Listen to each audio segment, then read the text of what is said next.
In today's short video, we're gonna cover the 3 reasons you're not reaching your mobility goals. We need to first start by defining what mobility is and what flexibility is. Mobility is the active range of control. So simply, it's how high I can lift my knee to my chest. So this is my mobility. Flexibility is how far I can passively sink or pull into that range of motion. So this is my flexibility. Here's my flexibility. Here's my mobility, okay?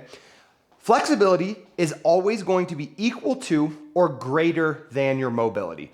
So we need an excess amount of flexibility to improve the mobility. So with those definitions set, we're gonna dive in. Reason number 1 is not enough time under tension. Most people I see when they do mobility, if forward fold is what they want, they'll do a couple of bounces, maybe they'll shift for a moment and come right up. To actually increase the connective tissue length, we need at least 2 minutes and up to 3 minutes to create a change in that connective tissue length. So we need to come down, passively sit in this position for 2 to 3 minutes. While you're here, you can scan around, but the whole idea is we keep the tissue we're working on under tension for the whole 2 to 3 minutes to get that affected length. From there, we roll into issue number 2, which is not high enough intensity. When we think about strength training, intensity is up at 80, 90%. But when we think about mobility training, a lot of times it's at that 20, 30%, that rest and recover. But it's the same tissue that we're trying to interface and improve. So that intensity needs to be just as high as the strength training if you wanna have any counter effect to that strength training, right? Typically when we strength train, we're gonna slowly start to tighten up. We're gonna lose range of motion. As I'm increasing my bench press, my shoulder function starts to shut down. So we have to actively combat that loss of range of motion, so intensity needs to be high.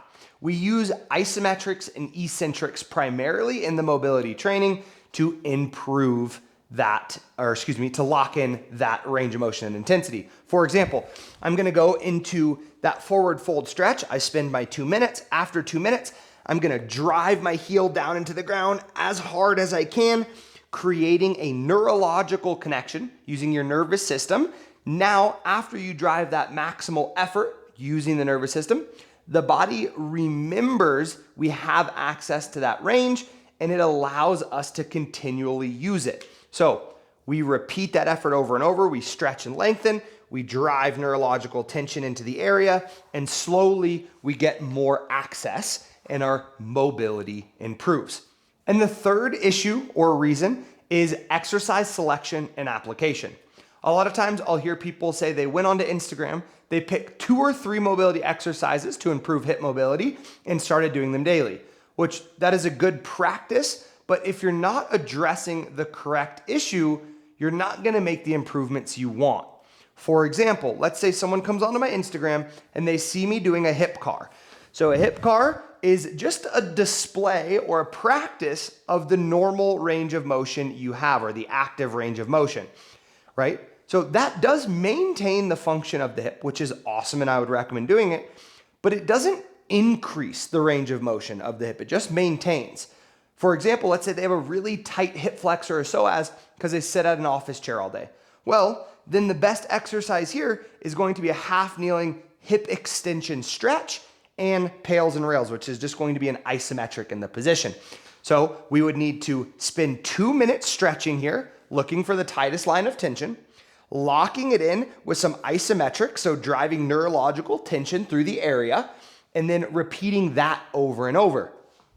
That is gonna be way more effective and get you from point A to point B in much less time than the hip car. Well, the hip car will actually never get you there. So to recap, the top 3 issues stopping you from reaching your mobility goals is going to be not enough time under tension, too low of an intensity, and the wrong exercise selection and application. With those 3 adjustments, your mobility will improve rapidly. I personally recommend Kinstretch. So I've trained mobility for the last 5 years, and the best application for somebody to use is going to be Kinstretch. We structure the classes specifically to address that 2-minute stretch, to apply isometrics and end ranges, and do a variety of base positions so we touch on all aspects. For example, I use the hip. We have a 12-week hip program that is gonna increase the range of motion in your hip in every direction: flexion, extension, abduction, adduction, and rotation. So that is a really sure way to make sure you improve that hip mobility effectively. That is just an example. We have them on all body parts, but hope this helps. 3 things to improve your mobility.